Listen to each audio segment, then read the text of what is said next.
वो सब शिमला जाने के लिए बस में बैठ गए। कुछ ही देर में प्रिया सो गई। अचानक प्रिया की नींद खुल गई तो उसने देखा कि बस में कोई नहीं था। बस का ड्राइवर भी नहीं था। बस अपने आप ही चल रही थी। उनके सारे दोस्त बस में नहीं थे। ये सब देखकर प्रिया डर के मारे जोर जोर से चिल्लाने लगी। अचानक उसे लगा कि कोई उसके पीछे खड़ा है। जब उसने पीछे मुड़कर देखा तो वहां एक स्त्री बैठी हुई थी। उस स्त्री का चेहरा जला हुआ था और वो बहुत ही डरावनी थी। ऐसा भयंकर चेहरा देखकर प्रिया ने चिल्लाना शुरू कर दिया, बचाओ मुझे, बचाओ, बचाओ।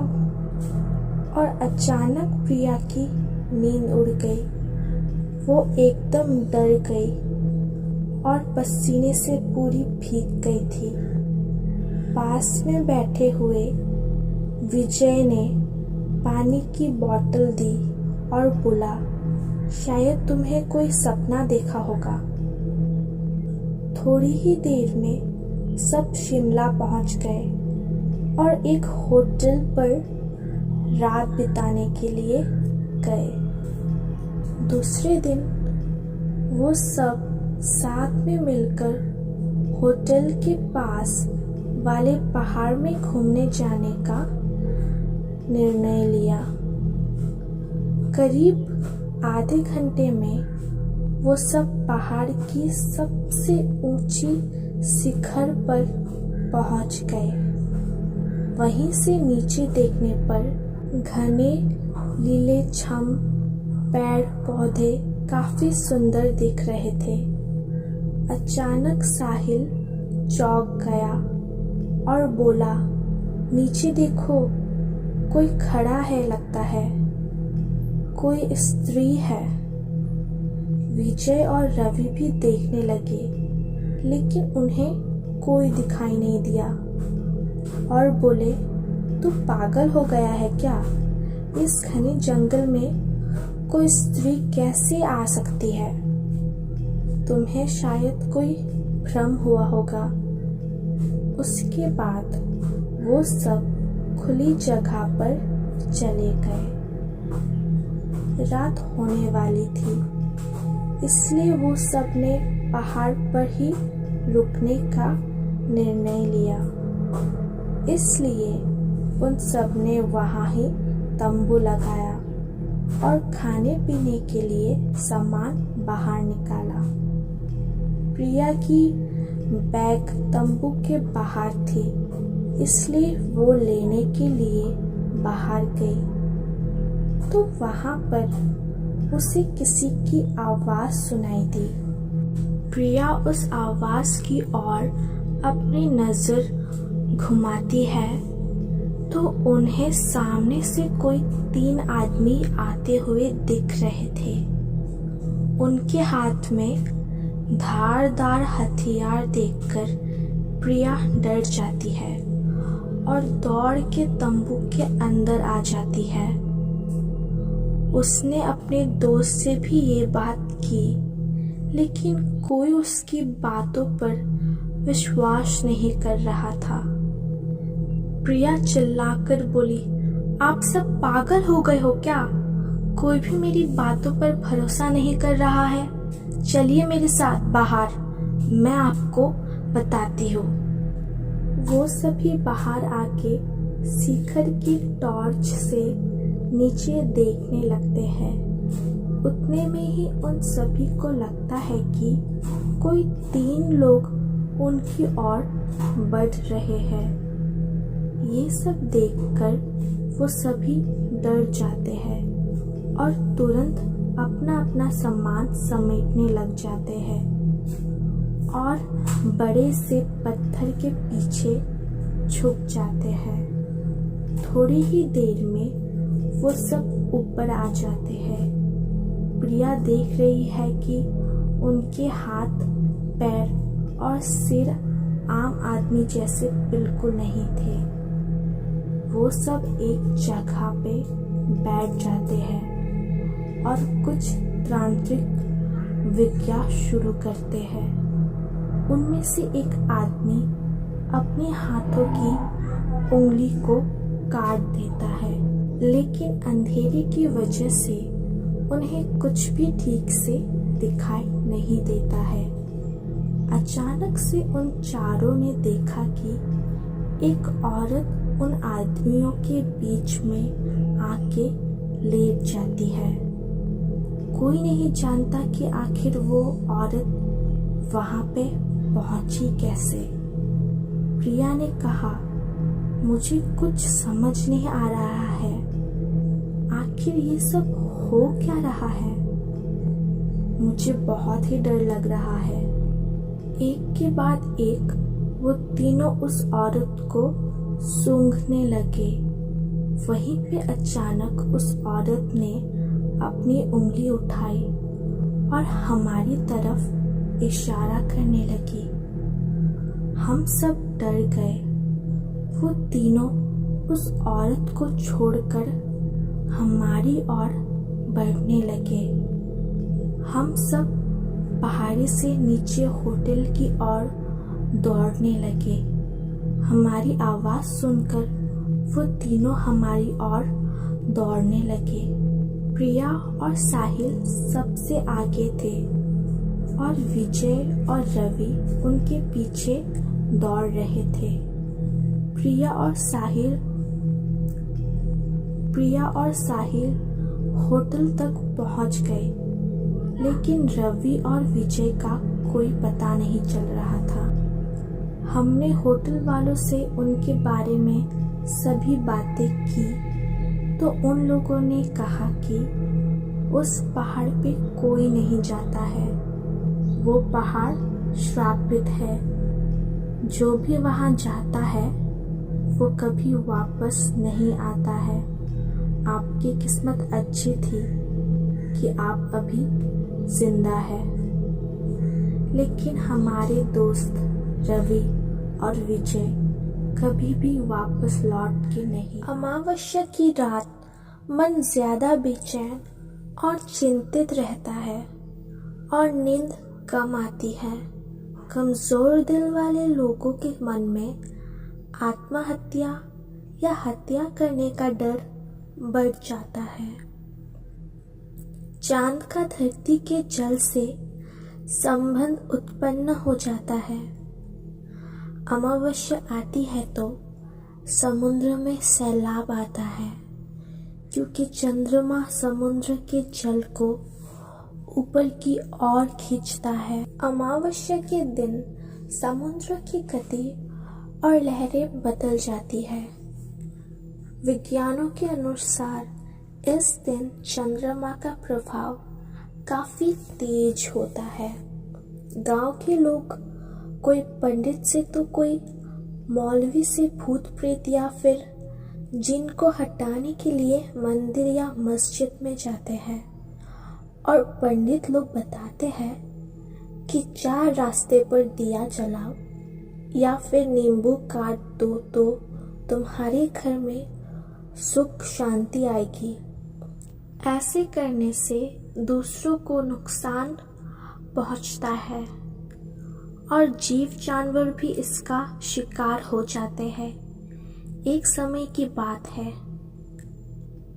एक बाबा जी गर्मियों के समय खड़ी दोपहर में बगिया जा रहे थे और उन्हें कुछ लोग दिखाई दिए, तो वो उन लोगों के पास जाकर बैठ गए और आराम करने लगे।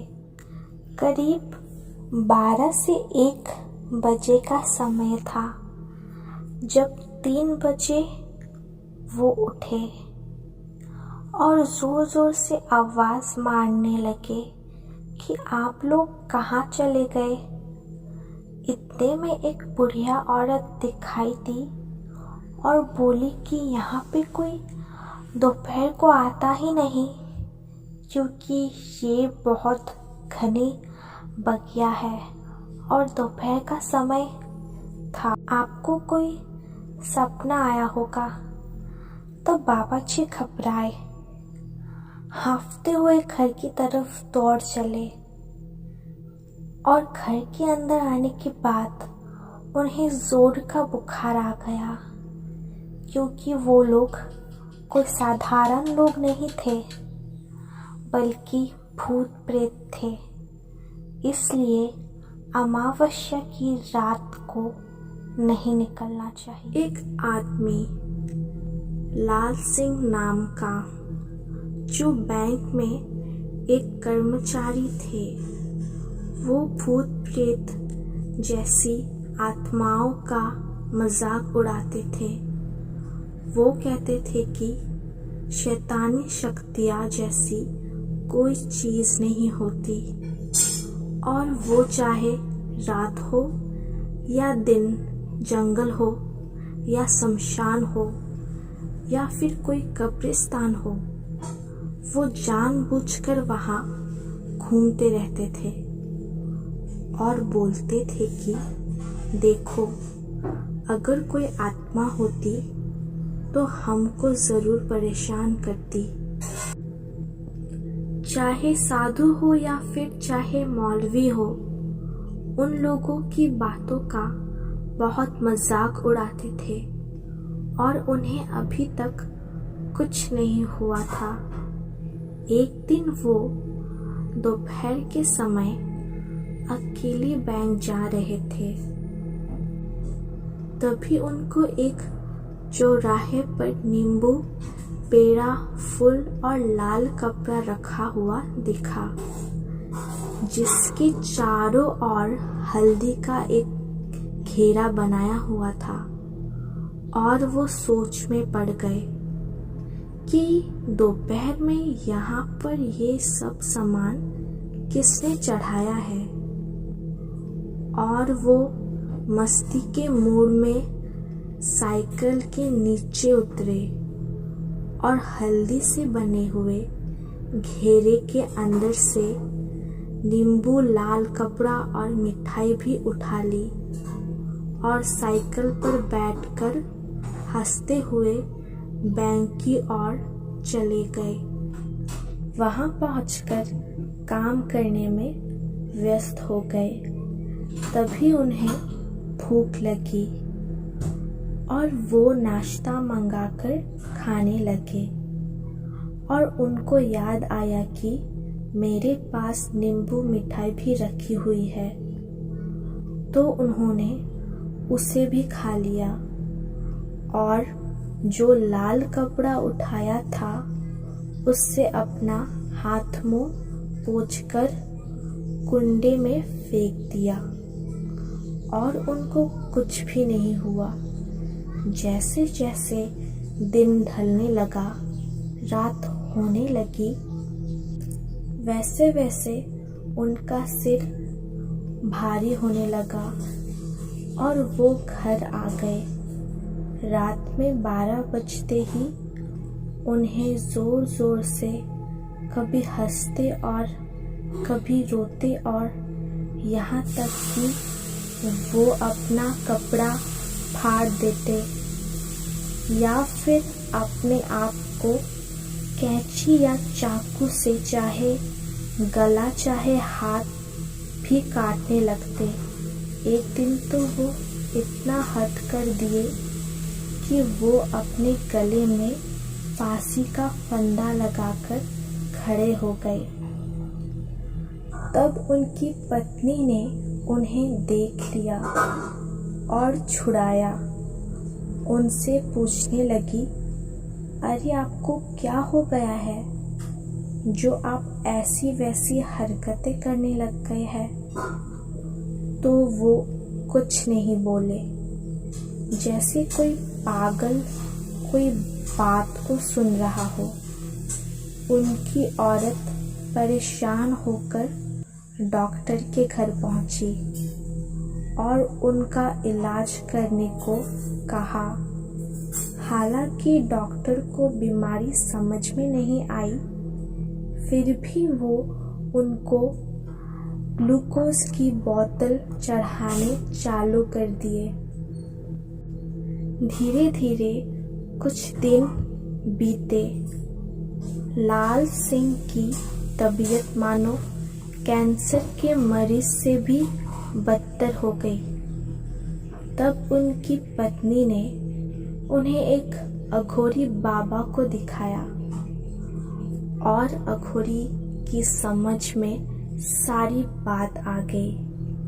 उसने कहा कि इन्होंने 4 रास्ते पर पड़े सामान को उठा लिया था, ये उसी का नतीजा है। लाल सिंह की पत्नी ने पूछा, कैसे?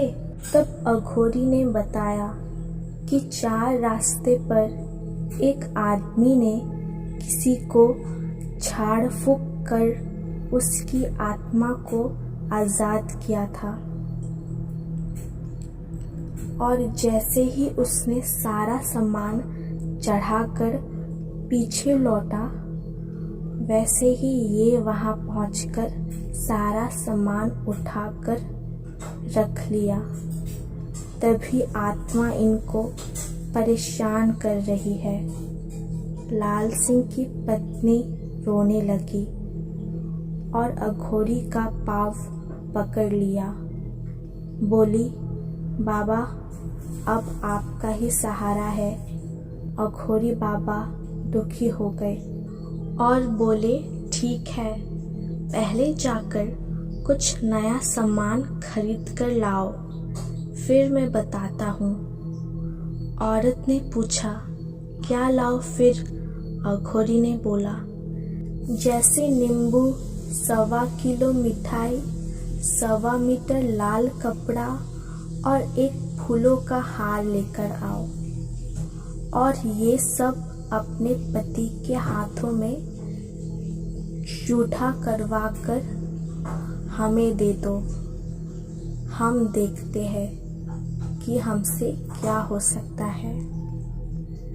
जैसे अघोरी ने बताया, औरत ने वैसे ही किया।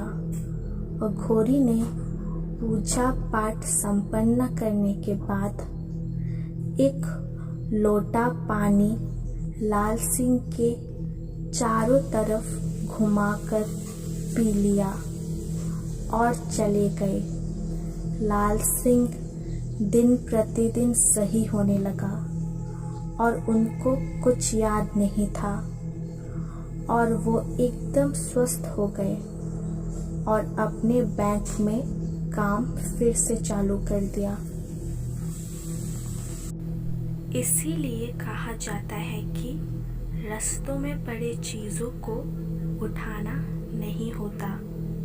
ये हम पे बहुत भारी पड़ सकता है। इसका नतीजा बहुत बुरा हो सकता है। आज भी हमें याद है, जब हम 10वीं कक्षा में पढ़ रहे थे, तब हमारे टीचरों ने हम लोगों को पिकनिक पर पावागढ़ ले जाने की बात की थी। हमारे साथ स्कूल की सारी लड़कियां और टीचर भी साथ में गई थी। करीब 30 बसें थी, जिसमें हम लोग सबसे पीछे वाली बस में बैठे थे। उसमें हम लोग हंसते गाते मजे करते हुए जा रहे थे। तभी हमारी बस का टायर फट गया और गाड़ी जंगल में खड़ी हो गई। रात में करीब 1:30 बजे ये हुआ था। ड्राइवर नीचे उतरा और टायर देखकर बोला, मैम आप लोग नीचे उतर आओ, टायर फट गया है। उसको बदलने में 1-2 घंटे लग जाएंगे। हम सब लोग नीचे उतर गए। तभी उसने बोला, पास में एक ढाबा है, वहाँ पर चाहो तो आप लोग जाकर बैठकर आराम कर सकते हो। चाहो तो चाय पानी भी ले सकते हो। तब तक मैं गाड़ी का टायर बदल कर आ जाऊंगा। हम लोग पैदल चलकर ढाबे तक आए तो वहाँ एक बुढ़ा आदमी चाय बना रहा था। हम लोग चाय पी रहे थे कि मेरी नज़र ढाबे के ऊपर गई तो मैंने देखा जैसे कोई सफ़ेद साड़ी पहनकर, बाल खोलकर, लाल कलर की लाली लगाकर जोर जोर से हंस रही थी। मैंने डर के मारे आंख नीचे कर ली और नीचे देखने लगी। तभी कोई चिल्लाने की आवाज आई। बुढ़ा आदमी हम लोगों को बोला, आप लोग यहीं पर बैठो, मैं अभी देख कर आता हूँ आवाज कौन लगा रहा है। इतना कहकर वो जंगल की तरफ दौड़ता हुआ चला गया।